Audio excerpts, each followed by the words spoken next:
بسم اللہ الرحمن الرحیم الحمد للہ رب العالمین ولعنۃ اللہ علی اعدائہم بسم اللہ الرحمن الرحیم الحمد للہ رب العالمین۔ ساری تعریف اللہ کی ہے۔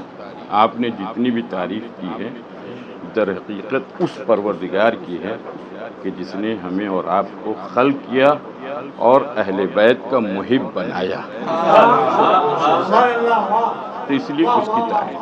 بس دو تین حدیث جو ہے بہت جلدی سب سے پہلے قم کے بارے میں آپ سماعت فرمائیں کہ امام نے قم کے بارے میں کیا کہا۔ حضرت ارشاد فرماتے ہیں کہ جنت کے 8 دروازے ہیں، ان دروازوں میں سے ایک دروازہ شہر قم کی طرف کھلا ہوا ہے۔ ایک دروازہ جو ہے قم، ایک حدیث۔ دوسری حدیث یہ کہ پوری دنیا پر دشمن غالب ہو جائیں گے مگر شہر قم میں کبھی بھی غالب نہیں ہو سکتا۔ دو حدیث۔ تیسری حدیث یہ ہے کہ سب سے پہلے جس نے خمس ادا کیا وہ اہل قم تھے، وہ اہل قم تھے، اور جس نے سب سے پہلے مولا کائنات کی ولایت کا اقرار کیا وہ بھی اہل قم تھے۔ پھر حضرت ارشاد فرماتے ہیں کہ قم کی زیارت کے لیے جاؤ، قم کی زیارت کے لیے جاؤ۔ جس نے قم میں معصوم قم یعنی میری بیٹی، اور ایک دوسری حدیث ہے کہ میری پھوپھی کی جس نے زیارت کی گویا اس نے میری زیارت کی، گویا اس نے میری زیارت کی۔ یہ تو قم کے بارے میں۔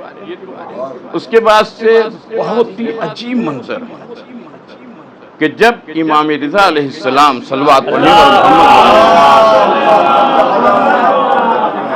نیشا پور پہنچے ہیں تو 17,000 یا 70,000 راوی جن کے ہاتھوں میں قلم اور کاغذ، انہوں نے مولا کی سواری کو روک لیا اور کہا فرزند رسول آپ اپنے جد بزرگوار کی ایک حدیث بیان کریں۔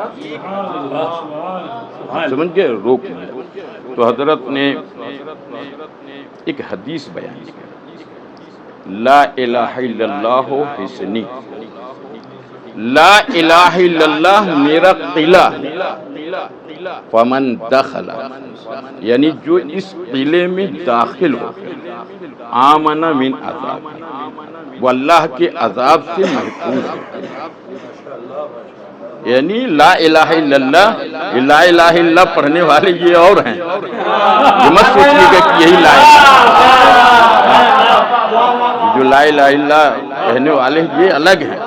یہ جو لا الہ الا اللہ آپ اسے دیکھیں کہ لا الہ الا اللہ میرا قلعہ ہے، جو اس لا الہ الا اللہ یعنی اس قلعے میں داخل ہو گیا وہ اللہ کے عذاب سے بچ گیا، محفوظ ہو گیا۔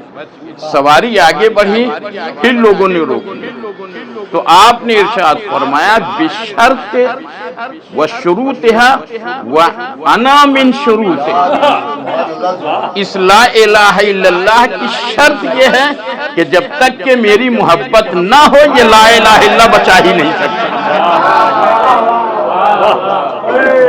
یعنی اگر لا الہ الا اللہ کہے بھی تو امام کی محبت بس۔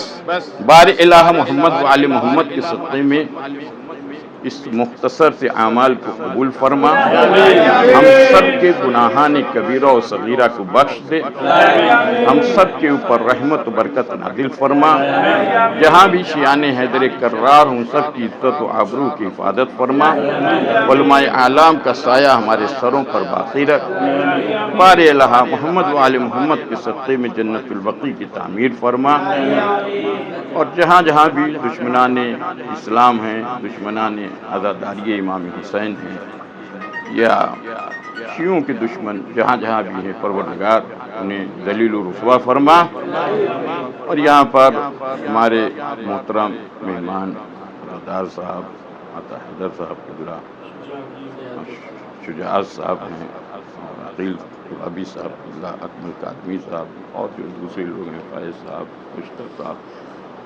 پروردگار عالم ہم سب کی توفیقات میں اضافہ فرما، ہم سب کی روزی میں برکت عنایت فرما، خاص کر مقطع محفل صدر محترم یعنی اشک حلوری صاحب جو ہے وہ مقطع محفل ہیں، پروردگار انہیں صحت و سلامتی عمر عنایت فرما، خاص کر اس گھر کے اوپر اللہ اپنی رحمت و برکت نازل فرما، اس گھر والے ہمیشہ خوش و خوشحال رہیں، اس گھر کو پروردگار عالم نظر بس محفوظ فرما، بار الہ محمد و آل محمد کے صدقے میں ہم سب کو توفیق دے کہ اس سے اچھے اور بہتر طریقے سے جشن اہل بیت الطاہرین ہم لوگ برپا کرتے رہیں، مناتے رہیں، آپس میں پیار و محبت و بھائی چارگی برقرار رہے۔